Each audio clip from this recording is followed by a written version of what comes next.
10 நிமிஷத்தில் சுவையான காரக்குழம்பு வைப்பது எப்படின்றத இப்போ செய்ய போகிறோம்.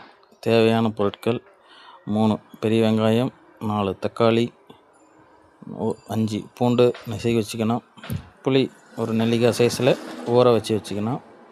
கடாயை வச்சு கடாயில் எண்ணெய் ஊற்றின பிறகு எண்ணெய் சூடானது கடுகு போட்டு பறிச்சுட்டு வெங்காயத்தை போட்டு நல்லா பொன்னிறமாக வதங்குற அளவுக்கு வதக்கி வைக்கணும்.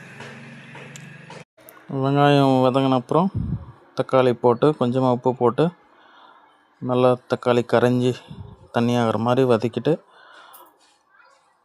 அப்புறம் மஞ்சத்தூள், மிளகாத்தூள், குழம்பு மிளகாத்தூள் போட்டு நல்லா பரட்டிட்டு, நம்ம நறுக்கி கழுவி வச்சுருக்க உருளைக்கிழங்கு அதில் போட்டு பச்சை வாசனை போகிற அளவுக்கு வதக்கிட்டு, அப்புறம் நம்மளுக்கு எவ்வளோ குழம்பு தேவை அந்தளவுக்கு தண்ணி ஊற்றி நல்லா கொதிக்க விடணும்.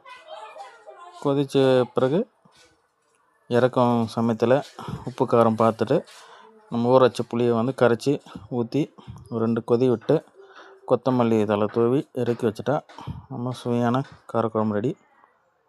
சாதத்துக்கு நல்லா சுவையாக இருக்கும். செஞ்சு சாப்பிட்டு பாருங்கள். நன்றி, வணக்கம்.